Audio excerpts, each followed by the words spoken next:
সত্য কথা কইলে ভয় করে, আবার হাড্ডি নাগলা যদি গুলি করে মারা আলাম। হ্যাঁ, না বলেন আপনি। কারণ হলো যে সত্য মানে সত্যি কথা কইতে ভয় করে এই দেশে। হুম এই দেশের তো সত্যি কথার ভাত নাই। হুম। সত্যি কথার অন্যায় রূপে মানে সত্য কথা যাই কব তাকে হাড্ডি নাগলা গুলি করে মারা আলাম। মেরে হলো। বুঝলেন নাই? হ্যাঁ হ্যাঁ। মিথ্যাবাদের দেশ। হুম এই যে কয়েক বছর ধরে বাগান করি, হুম। আল্লাহর নামে 10-15 টন করে বড়ই হয়।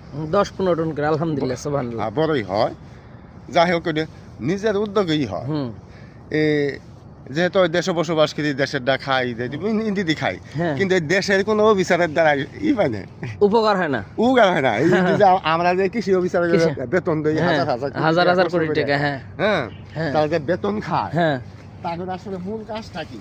তাদের মূল কাজটা হলো কৃষক যে কাজগুলো করতেছে সেগুলো দেখাশোনা করে দিবে, কিভাবে ফলন বেশি হয় তাদের পরামর্শ দিবে, কিভাবে ফলন বেশি হয়, আর নতুন নতুন বড়ি উত্থাপন করব, নতুন নতুন জাত উদ্বোধন করব। তাদের কাজই হলো এটা। বাগানে আসবে, বাগান দেখাবে যে এইভাবে করলে আরো ফলন দিতে বেশি ধরে ফলনটা টিকবে, তাদের কাজ তো এটাই। সেই হিসাবে তারা আসে না নাকি? না না, আমার মনে হয় শহরে বাচ্চারা আসলে মানুষের জাতি নেই। জাতি নেই। কারণ হলো যে ওরা যদি মানুষই হইতো, আমাদের কাছ থেকে ওরা বেতন খায়, হুম হুম। আমাদের কাছ থেকে বেতন খায়, সুযোগ সুবিধা সব আমাদের কাছ থেকে নেয়, কৃষকের কাছ থেকে নেয়, কিন্তু কৃষকের খালি পুটকি মারে, খালি পুটকি মারে। ওরা হলো পুটকি মারা অভিশাপ। হুম। আজও পর্যন্ত আমি কোনো অভিশাপ পাইনি। একবার আসছিল 2 বছর আগে, একবার 2 বছর আগে। ওই যে আগে মহিলা আভা আছে, হুম আসছিল। হ্যাঁ, আসলে ফস করে মনে করেন যে ওই ওই যে দায় ছাড়া কতগুলো কথা আছে না, হুম হুম। যেমন মানুষের যখন বাচ্চা হয় ওইটা হলো দায়মা, দাইমা। দায়মা। হুম। ডাক দিলে হয়তো বা যাবো, যাই টান দেন, নিজে টান দিব না, না না। বুঝছেন? হ্যাঁ। এরা হইলে আসলে এগুলা কি কম, সত্যি কথা কইলে সমস্যা আছে। যেহেতু জমি টমি ভাড়া করি, আবার জমিওয়ালা করে তো জমি আমার সারাই নিব।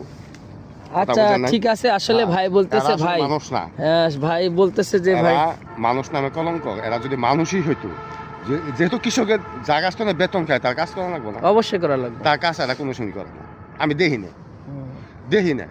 হ্যাঁ, এবার আবার পাইছি, এবার খুব খুশি হয়েছে আমি, তাই না? হ্যাঁ। এই ভবানীপুর ইলেন বলে তো না, আমাকে আল্লাহ নামে মেশিন দিছে, আর 2 বছর বীজ দিছে। তাই না?